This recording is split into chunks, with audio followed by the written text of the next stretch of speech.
What's going on, everybody? So I'm back today to do another ranked list video. This is one of my favorite things to do. I've had so much fun doing rank lists on the channel previously. I hadn't put one out for a while, and there's a very good reason as to why I'm putting one out today. As I've discussed in a few previous videos, my friend Ray and I recently started a podcast called the Real Monsters Podcast. And the third episode is about to go live. And in the second episode, we talked about some underrated directors that Ray and I both really like. And the directors I recommended were Jim Cummings and Patrick Brice. And the directors that Ray recommended were a group called RKSS and a group of directors called Benson and Moorhead, Justin Benson and Aaron Moorhead. And I'd had a couple of their films on my watch list for a while, and for some reason I'd never gotten around to watching them. And since Ray recommended them, I decided I'd go through their whole filmography and watch all of their movies. And excitingly enough, for our fourth episode, which will be coming out here next week, Ray and I are going to deep dive into Benson and Moorhead's films, The Endless and Resolution. And so we're going to talk for about an hour to get into those films. And then we're also going to talk about Patrick Brice's films, Creep and Creep 2. And so I thought it would be fun to do a video on my channel where I ranked all of their movies. So I'm not going to go into super heavy detail into each one of these films. If you want to hear me talk at very long lengths about The Endless and Resolution, head over to the Real Monsters Podcast on Instagram or on YouTube. I'll put links everywhere. We also just started a Twitter recently, and you can hear me talk about those movies for even longer. Ray and I are really enjoying it, and it's another fun way to me to engage an audience about films. And so without further ado, we're going to get into the rank list. As I always say in these rank list videos that I do, this is just my opinion. It's not fact. Your opinion could very well be different than mine. And I look forward to recommending these directors' filmography because I think they're incredibly talented. And I did enjoy each one of these films to a certain extent, and I think they're all definitely worth viewing. So Benson and Moorhead have 4 films in their filmography currently, and they just recently worked on the television show Moon Knight for Disney+, which is really exciting for them. I'm sure that it pushed their careers in a trajectory that they're really looking forward to. And they have another film slotted for release later this year, and I'm really looking forward to watching it. Coming in at number 4 is going to be Benson and Moorhead's most recent project, Synchronic, which came out in 2019. So I read some mixed reviews about this when I first sat down to watch it, but I was open-minded about it. Clearly, getting someone like Anthony Mackie to star as the lead in their role, this is really exciting for them. I'm sure that this was their movie that they're like, hey, this is how we're going to reach a major audience. But one of the things, and I'll talk about this a little later with the other films, that this movie lacks compared to the others is this ambiguity in the world where you as the audience member can kind of piece together what's going on, but there's never anything overtly expositional to kind of just lay it out there for you. Whereas in this film, it's just feeding you the information. Anthony Mackie and Jamie Dornan play paramedics who they go to these scenes and they clean up these crimes, and they start going to these scenes of crimes where people are taking this drug called Synchronic. And when they get there, these people are dying in really weird ways. They see ancient medieval weapons and all kinds of stuff that's causing them to kind of be curious as to what the hell is going on. And you have Anthony Mackie lives at home alone with his dog. He kind of just sees women whenever he wants. He's not in a relationship, and he's kind of down in the dumps. And then you have Jamie Dornan's character, who's married to Katie Aselton, and they have a daughter together, and they're pretty happy in their life, and everything's seemingly normal for them. And one night, Jamie Dornan's daughter goes missing, and from what you find out, it's because she took the Synchronic drug. Anthony Mackie decides that he wants to go find where she went, and he starts looking into Synchronic more and what the drug actually does. And the movie is more from Anthony Mackie's perspective, trying to find Jamie Dornan's daughter, and goes from there. So my biggest issue with this movie is, in all 3 of Benson and Moorhead's other projects, they really focus on these character dynamics where The Endless is about these 2 brothers who are really close. Resolution is about these 2 friends who one friend is essentially putting himself out there to try to help his other friend. And then Spring is this blossoming, beautiful romance. Well, this movie is, its core, supposed to be about these 2 friends who are really close together. Early on, when this stuff starts happening, Jamie Dornan's character kind of takes a back seat to where Anthony Mackie just kind of is the focus of this film, which is fine, but really what kind of takes this movie down a peg for me is each one of Benson and Moorhead's projects is about this either science fiction element or this supernatural element that is so ambiguous that you as the audience member are kind of piecing it together, and it makes the world so much more interesting and immersive that there's still questions to be answered. Synchronic is everything is told to you expositionally, and it's so ham-fisted the way that it's done. Once Anthony Mackie figures out what this drug actually can do, he's like filming himself with a camcorder, and he's taking the drug and doing this thing, which I won't get into spoilers about it in case you want to see it. It's just over the top telling you exactly what's going on, and it makes the scenes a little less interesting, where I feel like if Moorhead and Benson used the techniques that they used for The Endless, Anthony Mackie would be just be taking the drug and exploring that without just like staring into a camera lens and telling you as the audience member, this is exactly what's going on. And so that was my problem with it. I think the film still has a beautiful score, which is done by the Album Leaf, who has scored pretty much all of Benson and Moorhead's projects prior. It's really beautiful. It accompanies the film well. There's some really incredible visuals in this film that Benson and Moorhead obviously had a higher budget to be able to explore. But I just think that this is the weakest of their work. I'm hopeful that their next project is a little bit backtracking towards what they've done prior. It still isn't a miserable watch. It's still good. It has good quality moments.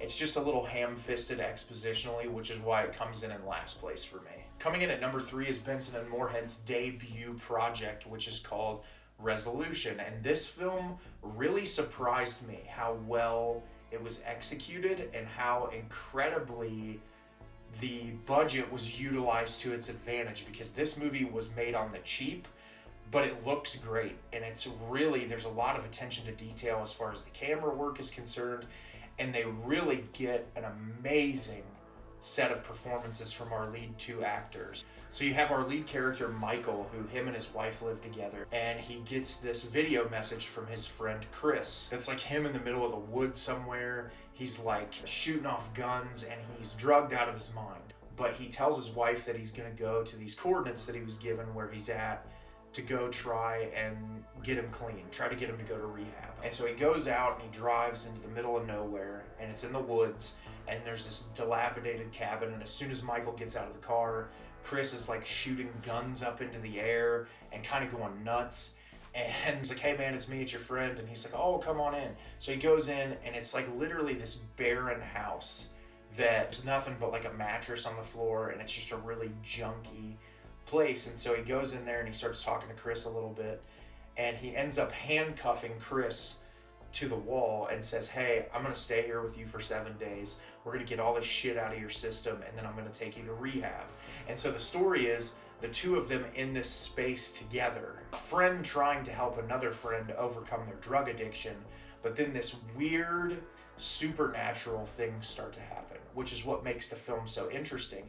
And what I like about this movie is most of it is the interpersonal relationship between these two characters, and the lead actors in this give such amazing performances. And we obviously have external factors that come into play. You have these two guys who show up. They were getting drugs from Chris, and they're kind of like pestering them, and you're kind of on edge as an audience member as to what they're capable of. You have all these weird things happen. One time Michael goes into the woods, and there's these weird guys dressed up in like business clothes, which is actually comes into play in The Endless, which is really cool. They're talking about like worshiping their savior or whatever, and it's just kind of played real quick to where you don't really think much about it. And then you have these guys who come that inform you that they are on a Native American reservation. That Chris has just been squatting in this place. And so Michael ends up paying off the guys from the Native American reservation, and he says, hey, I'm just trying to get my friend clean off drugs. Can we stay a little longer? And they let him stay. And it's really fascinating because at the core, it's really just the relationship between these two friends and a friend trying to help another friend overcome something. But then when the supernatural elements start to take place, it really just kind of amps it up and keeps you on edge. There's super subtle things that happen. And when I talked to Ray in the podcast about this, he said it best, which is that, you know, this movie in The Endless is all about what you don't see.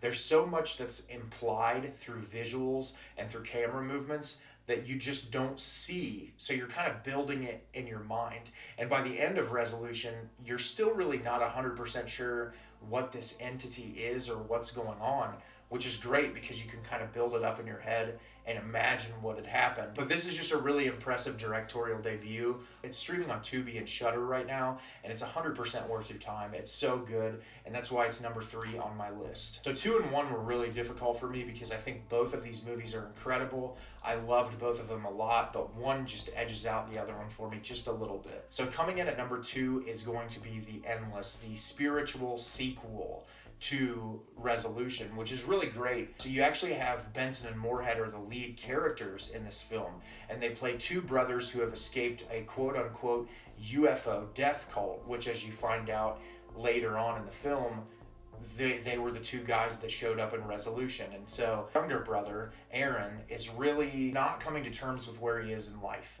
and they're both working this job that they don't enjoy. He's really depressed, and for some reason he's feeling compelled to go back to the cult, and he wants to go back, and he feels drawn to it. And it's really fascinating as to the decision that he makes as to why he wants to go there. Justin reluctantly says, okay, we'll go. So they go and they get there, and what's great is the beginning of the film really paints this cult in a very specific way. And as soon as they drive in, there's a guy in like a white dress shirt who's like waving at him with like the craziest smile on his face. And they get in, everyone in there is really normal. There's weird eccentricities to all the characters, but nothing like that makes them seem super off. Like the guy who leads the cult is a super nice, inviting person who, like, they brew beer to make enough money to keep the place going and so that people can pursue their creative passions. But you've been fed this information at the beginning of the film that it's like, oh, they're a death cult, everyone's castrated, there's going to be a mass suicide. What Benson and Moorhead do that is so incredible is they create this dichotomy for you as a viewer where you're constantly questioning, well, are these people as bad as they've been painted out to be? And what is actually going on in this place? And it's amazing. You find little things out as the plot plays along. And I don't want to get too heavy into it because it's so much fun just to experience. But this film has this scene that just gives you an idea where they go into the woods. One of the members runs out into the dark and it's pitch black. And you see this rope come down. And it's like he's tied this rope to a thing. And they're trying to see who can win by pulling on this rope and see if they can get this rope back. And Aaron's character ends up doing it successfully by tying it around his body. And you think it's that guy up there holding that rope. Well, he comes around the corner and it's not him that's holding the rope. And so there's little things like that introduced to where you find out that there's some kind of entity in this space that's causing all of these weird things to happen, and that the leader of this group of people is trying to figure out what exactly it is and why it's doing what it's doing. And then under the surface of all that, you have this beautiful relationship between these 2 brothers who have gone through a horrible thing together and that are trying to just kind of figure out what to do with the rest of their lives. And it's a really wonderful movie. It's got some amazing visuals for the budget, and it's super immersive. The film's like an hour and 50-minute runtime, and it is a breeze. It's just so great. I loved the world. I'd highly recommend checking out The Endless, but I would watch Resolution first because there's a lot of great callbacks to it, and I'm looking forward to doing the podcast with Ray and talk about this movie in a lot more detail. So coming in at number 1, if you know their catalog, is Spring. This movie floored me as to how incredible that it was. This was a little bit of a different direction for Benson and Moorhead because you have romance involved compared to most of theirs, which is just like a brotherly or a friendly relationship. But in Spring, you have our lead character, Evan, who at the beginning of the film, he's taking care of his mother, and she's super sick in her bed, and she dies. And you find out he works at this bar, and he doesn't have a lot of friends, and he's not in a relationship with anyone, and he's kind of just a loner. And as you find out, his dad's dead, and he doesn't really have much going on in his life at all. And he's sort of down on his luck. He ends up getting in a fight at the bar and early in the movie. He's worried that the police are going to get called on him. And his friends just tell him, like his one friend that he has tells him, like, hey, maybe you should just get out of here and like just go do something. You always wanted to go do something. So he decides that he's going to go to Italy, and he flies to Italy, and he goes there and he ends up meeting these guys who are like super douchey, and they start driving around together, and he ends up in this small town in Italy, and they're out drinking, and there's this girl, and he runs into her, and he's like swooned with her immediately, and they have this back and forth conversation, and she leaves. They get up the next morning, and those guys are like, hey, we're going to go to the next place. He's like, no, I'm not going to do it. So he goes to this big board that has all these like help wanted signs, and he finds this old man who's working out on a farm, and he says, hey, you can live here if you help me work. So he takes a job there, and he starts going in town and meeting this girl, and it's very much... Someone on Letterboxd wrote this, and I think it was perfect. It's Linklater meets H.P. Lovecraft, which was wonderful. So Louise, who is the love interest, she comes into play, and you find out that not everything about her is what it seems, and that is what makes this movie so amazing. You have these two people who really connect, and their connection is something incredibly special, and you notice it right from the start. But because of what's going on in Louise's life, which I don't want to give away because it's so amazing to just watch it play out, it seems like all the odds are stacked against him. It's one of those, will love truly prevail, or, you know, will something terrible happen? It's executed so well. I mean, obviously this movie taking place in Italy, there's so much beautiful scenery, it's incredibly well shot, the lead performers are so fantastic, the dynamic between the two lead characters is great, and because Evan's character is so damaged, he has all these vulnerable conversations about like, my mom and dad were my whole life and they died, and I don't have anyone. And really pouring himself out to Louise's character, and then Louise, who is isolated, she's alone, she doesn't really have anyone, and seeing his vulnerability, and the two of them kind of coming together to build each other up in the areas where they both feel like they can't build themselves up, and then obviously being a Moorhead and Benson film, having this supernatural element play into fact. And that's what really makes the movie take off. It was just absolutely beautiful. Made me excited to know that someone could make such an incredible horror-esque romance film. This is one that I would highly recommend. Like I said, all of Benson and Moorhead's films are streaming on Shudder, except for Synchronic, which is on Netflix. But all of these movies are really worth your time, and I'd highly recommend checking them out. So do you agree with my rankings of the Moorhead and Benson films? Let me know in the comments down below. I think these movies are all worth your time, and they're all great watches, and I look forward to the new film they're putting out this year. As always, if you can like the video and subscribe to the channel, it helps me out a lot and lets me know the type of content you're looking for. I'm constantly putting out new videos, working on new content, and I'm so excited to get more out for you in the very near future. As I said at the beginning of the episode, Ray and I are doing a podcast together right now called the Real Monsters Podcast. This whole episode was inspired by that, and I hope you'll check it out. Ray and I are having a lot of fun. We just are publishing episode 3 this week, and episode 4 is going to go live next week, which we'll be talking about the Endless and Resolution in that podcast in really great detail, and we hope that you guys can check it out. And as always, everyone, thank you so much for watching, and have a wonderful rest of your day.